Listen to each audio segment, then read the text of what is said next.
The Free for All Roundtable. Round 1. On round 1, Karima Saad is here, Toronto lawyer and independent journalist. Dave Trafford, chief executive producer at Story Studio Network, hosting On the Ledge on Newstalk1010, also available as a podcast every day during the election. And Brampton City Councillor Rowena Santos is here. Let's start with Doug Ford, and actually it's 13 territorial and premier leaders are all in Washington, D.C. I have my worries about this, I have to say, because as Robert Benzie was reporting earlier on the show, most of the people at Doug Ford's speech yesterday were Canadians. So are we reaching new ears? But I'll start with Dave Trafford on this one. What do you think? I watched the speech live yesterday as it was happening, and the room felt quiet just by watching it. And then, even the mild applause at the end of it. The questions immediately afterwards were, it was a room full of Canadians. Who are you really talking to? So that was one part of it. But, and Rob Benzie points out there was so much going on yesterday in Washington because I had it on CTV and then I went to CNN. There was no conversation about the 13 first ministers being in Washington yesterday. And so they had to deal with, the King of Jordan was there. They were dealing with Gaza. They were dealing with Elon Musk's kid in the Oval Office digging for gold there beside the Resolute desk. So there were lots of distractions. So that let's face it, it wasn't really about an American audience as much as I think it was about a show of force for a Canadian audience. Okay. And Rowena Santos, is there any concern about the fact that this is basically, Doug Ford campaigning? And it's not on the public ticket because the party is paying, but still, he got to run the table yesterday in terms of coverage. Yeah, Doug is positioning himself certainly as the Team Canada leader in all of this, and it certainly helps him in the election in Ontario. At the end of the day, what Dave was saying is correct. Many of these legislators and the audience that they're trying to get to, which is Americans, they're busy and distracted with other things. And many of them, I think, know that what Trump is doing is a bit irrational, but they're afraid to speak up. And so I think Ford knows exactly what he's doing. He is speaking to the Canadian audience. He is speaking to Ontario voters who feel scared of the situation right now. And ultimately, if we want to get to the Americans, we need to talk to American voters in this cause. Yeah, Karima Saad, that's the thing. We need to get to new people, new ears. We need to get to the people in power, not Canadians who already know what the stakes are.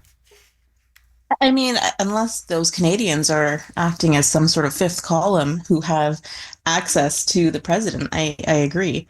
Getting those meetings, I think, will be something of a challenge. As everyone has noted, there is a lot going on. I think part of that chaos is intentional, and there are so many, I can't even call them distractions. They're all real issues. So to get a proper audience, that will be the challenge. Can I just say on the issue of Ford being there, let's turn this around. And I'm not one way or the other on this, but I'm just saying he's the Premier of Ontario. He sits at the head of the table for the Federation of First Ministers, and they're all there. All 13 of them are there. So if he hadn't been there, it would have been worse. I think it would have looked bad on Canada, and it would have looked bad on everybody else at the table. Not to have the guy who's chairing that organization be there to speak. I just think you can't have it both ways. That's all. Yeah, although I would expect Bonnie Crombie is going to be on our show this morning at 8:20, and she'll probably repeat what Mike Schreiner said yesterday. He knew he had two trips. He knew he had the tariff business going when he called the election. So that would be the issue, not his presence in Washington now. A senior citizen run over by a dump truck in North York. Should be noted, she had the right of way. She was crossing on a crossing signal, which probably came about 5 seconds before a truck driver would have had his green, but he turned right on red, and she becomes the second person to be run over by a truck that is turning and a pedestrian who has the right of way. So, Karima Saad, I'll come to you. I mean, you spend time in raw traffic or wild traffic on your scooter. I don't quite understand the number of people who are inundating me with messages this morning saying, well, pedestrians got to be aware. No, motorists got to behave. Yeah, at the end of the day, it's the motorist who is driving the tons of metal that can end a life. So yeah, there is a need to be more aware.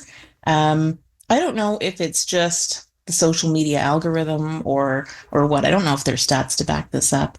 But it does seem that there's a lot of road incidents involving trucks, which obviously it's a higher or ought to be a higher level of licensing. And I think that there is something perhaps that needs to be looked at there. This could be a one-off incident. I'm not saying that's the case, but overall, it's concerning because what can you do as a pedestrian other than be aware? Yeah, Rowena Santos, I realize roads are a dangerous place, but all the more dangerous with crappy truck drivers. Totally agree, John. And first of all, condolences to the family, friends, and community of that. Another tragic loss for vulnerable users of in our community of our roads. Just last month, as you know, I passed a motion on council advocating to the provincial government to do something about these fraudulent driving schools, whether that's driver instructors or truck driving schools, and doing something about the examination processes as per the Auditor General report that was released in December of 2023. Many of those recommendations to improve the safety of our roads by creating safer drivers who are qualified to drive, whether they're regular drivers or truck drivers, many of those recommendations haven't been implemented yet. And so I've started a petition calling for safer drivers equals safer roads, and getting the provincial government, especially when they return, to take action on this so that we can avoid more tragic deaths like the one over the past, or the many over the past few days. Yeah, Dave Trafford, last year, deadly year for cyclists and pedestrians. 24 pedestrians and 6 cyclists were killed. This speaks to so many things, John. First, it's the state of the trucking industry. I mean, you just talk to the folks in the industry themselves, and they will tell you that in terms of who's coming and going, training for the truck drivers is one thing, and that's important. But I'm looking right now at the Google Maps photo of this intersection. I used to live in the Bathurst and Wilson neighborhood. There is a sign right as you approach the intersection. It says yield to pedestrians. And then interesting to me is that there's a fine if you litter in the neighborhood. It costs you $500. Shouldn't it be a higher fine if you run a red light? My question is, did the truck stop at the red light before it made the turn? This is an off-ramp from the 401. It's not just a back street in a sleepy little neighborhood. Somebody was smoking down they come flying off that ramp because they're coming off the highway. The question I have is, did the truck stop at the red light before attempting the turn? Guys, even on a red light, you got to stop before you make the right turn. Well, police will be able to determine that because there was surveillance video, and actually the woman's death was captured on it, but mercifully nobody's sharing that on social media or in the news. Liberty Village, I think it possibly amounts to a crisis. They're in a panic over coyotes. Numerous dogs attacked, people attacked. People are, buddying up just to go outside of their home. Let me start with Rowena Santos on this one. And I appreciate that we're talking about Liberty Village, but coyotes seem to be a problem in urban areas all over the place. They are. We have coyotes in Brampton too. And just last week, I ran into one as I was walking down Etobicoke Creek Trail with my large dog of 75 pounds. And being an outdoor person who has camped in the wilderness, with bears and wolves around, I kind of know what to do. And as it was approaching, I put on my fluffy, furry hood and started acting big and yelling and screaming. My dog thought I was weird and finally noticed the coyote walking towards us. And eventually it walked away into the woods. The reality is that, some of the preventative measures that are happening in the community are fantastic and a good way to deal with it, walking in packs of people and other dogs.